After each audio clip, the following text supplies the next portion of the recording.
Welcome back to the Lagoon, everybody. Here we are back at the Nerd Closet here in the Lagoon, and I wanted to discuss a specific comic book since we are in the Nerd Closet. However, this is not necessarily a comic book, it is a manga, and as you can see there, it is a manga pertaining to the great h.p. Lovecraft. And that manga is called At the Mountains of Madness. Now, this is one of the most iconic and popular of Lovecraft's writings, and it's basically a novella. You know, it's big enough to be a novel, and it is part of the dream cycle, but it also takes place within the waking world in the traditional Cthulhu mythos. Now, this is volume 1. I also have volume 2, and we'll look at that momentarily, but I just kind of wanted to show this off, and this is adapted, and drawn and kind of written by Gao Tanabe, and he is a phenomenal artist, one of the best, honestly, that I have ever seen in manga outside of Junji Ito, and I will speak upon him soon. I know that you guys may have saw Uzumaki, but that's its own video. We're gonna focus on Gao Tanabe.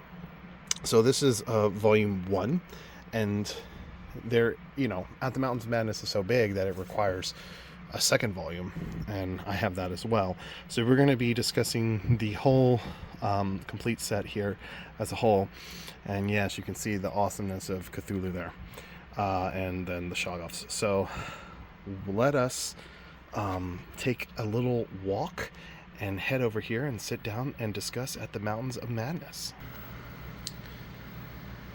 All right, so we're back here sitting down, chilling like a villain. So what can I say about this? So honestly, this is, people compare this to The Thing.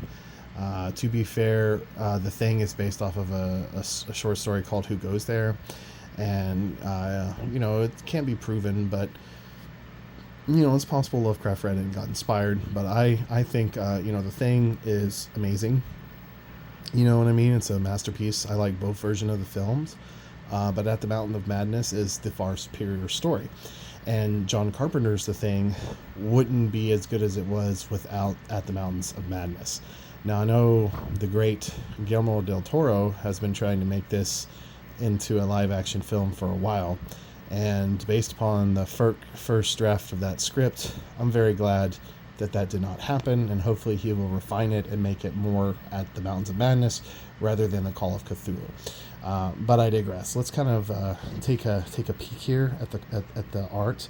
I want to be very careful because I only read these at certain times, and what's so cool about this is some of the first art is in color,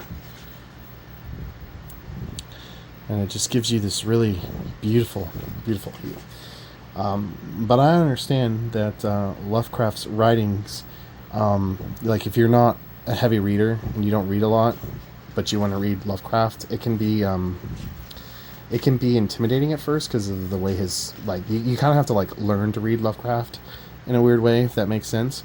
So if you're really wanting to get into his work and easy read, I would recommend these. Still definitely read Lovecraft. Don't hear what I'm not saying, but I'm just saying, if you just can't deal with his writing style, then you get the same exact story here and you get pictures, so it might actually help you. But yeah, definitely check this out. I mean, this has got some crazy art. Honestly, when I read this, I was like, if Del Toro made this version, it would be far better than what's in the script, or his first script draft, or whatever that was. And this doesn't have Tom Cruise in it. But it's really, really good, man. And, this is a very slow build, but it needs to be for, the payoff later. And you just get, these epic sceneries, man. There's the art in this is just insane. All the Lovecraft monsters in this, the Shoggoths and the Elder Things. Man, it is just so cool. Let me see if I can find when they appear or whatever. I think it might be volume 2 is what I'm thinking of. But yeah, dude, basically buy these, like, if you're gonna get this, buy volume 2, because, like, if I'm not mistaken, this is, like, massive cliffhanger or whatever. Yeah, so it might be volume 2 that I'm thinking of. But yeah, so it's just really great art, and let's check out volume 2. So this is when, like, all the awesome, like, I think this one might have color drawings at first. No. Yeah, this is like when all poopers hits the fan, you know what I mean?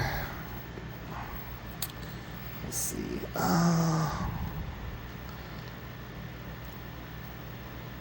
Yeah, hang on one sec.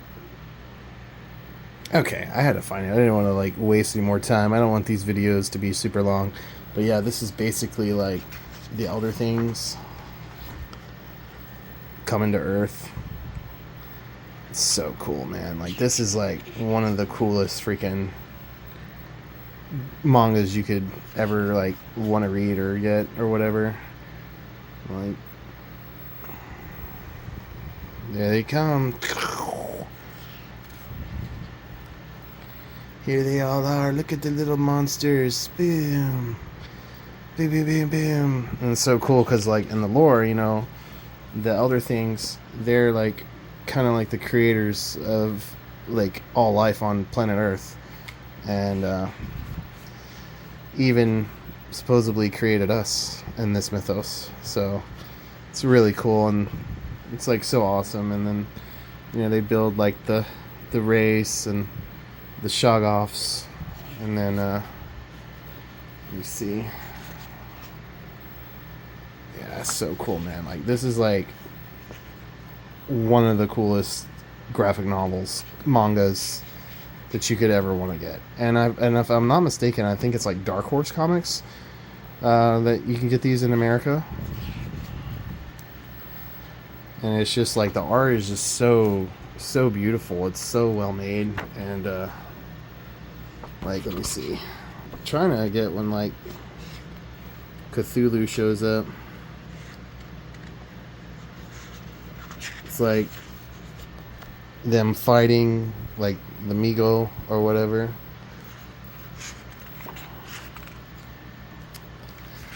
Yeah, it just goes through, like, the whole thing. Yeah, here it is. Yeah, man. Great Cthulhu shows up. And look at all the detail, man. It's so sick, dude. It's just so badass. Like, I'm telling you, man. We're in September. It's already Halloween, bro. Come on. It's time to start busting out the bad boys. I mean, look at that, dude. That is so freaking sick, dude. And you talk about a guy that really understands the mythos, you know. Most people think, oh, Cthulhu's just a giant kaiju, giant monster, you know, he's gonna fight Godzilla. Like, what? Get out of here, bro. Cthulhu's like freaking pure energy. He's a freaking great old one, bro. So sick, though. Like, it's a great series. I can't recommend this enough. Like, if you're a massive Lovecraft fan and you don't have this and you don't know this exists, bro, what are you doing? Get this. It is, like, so sick. Like, look at the Shoggoth there. Like, that's just so cool. Like, this is, like, I don't want to spoil anymore, but this is, like, a great series, man. Like, it perfectly adapts the story and does it in a way to where it like surprisingly translates well. And if I'm not mistaken, Gal Tanabe has also done The Shadow over Innsmouth, and he's also done, like, The Statement of Randolph Carter and The Outsider. I think he's done The Outsider. He's done kind of like the more shorter stories, and it was like a collected, like a one single volume of, like, Lovecraft's shorter stories, which I need to get. And he's also done the Call of Cthulhu, and I have the Call of Cthulhu, and that'll be another video that'll be coming out pretty soon to check out. But I wanted to cover At the Mountains of Madness first, and I will definitely get my hands on The Shadow over Innsmouth, because that's one of my personal favorites. You know, being Gill-boy, Fish People, Dagon. You know, we're all one big happy fishy family. But anyways, definitely check these out if you're a Lovecraft fan, cosmic horror fan, you like comic books, manga, bro. You're looking to spend maybe 20, 30, dude, $40, it's worth it. Okay, I don't even know how expensive they are. Yeah, $20 each, so 40 with shipping and handling. You'll have a good time. Like, I've reread this like 3 times already. I'm gonna reread it again. I typically try to reread At the Mountains of Madness in like winter, but it is still a good Halloween story too, you know. But I would definitely do like Call of Cthulhu and Halloween rather than this. But this is a major mythos lore piece, so definitely check it out if you like that kind of horror. It's for you. The art's really good. It's just beautiful. If I'm not mistaken, Galtanabe basically is like very mystical in his outlook on life, and basically says that he allows the great old ones and the outer gods to come to him to show them themselves to him, so he draws them. So like, this dude's totally into Lovecraft, totally into the mythos and mythology. Great artist, and it really shows. Like, I mean, come on, dude. Like, some of this is like the sickest art of the monsters and the creatures and these cosmic alien demons that Lovecraft has created I've ever seen. I've never seen an artist get as close to how they are described in the novel and the short stories, and just like, it's so awesome, bro. It's so good. I can't hype this up enough. Like I said, it's Dark Horse Comics. So if you want to get these, you can get them there. You could probably go to your local comic book store and get them. I'm pretty sure Barnes and Nobles will have them as well, because they, you know, American comics is kind of dead, sadly. So they're kind of switching to more manga and stuff. So I highly recommend this. And if you like this kind of stuff, check out like Berserk and Uzumaki, and I will make videos, separate videos pertaining to those graphic novels. But for the meantime, check out The Mountains of Madness. You will not regret it. Stay salty, stay spooky. Bye. Cthulhu Fatagan.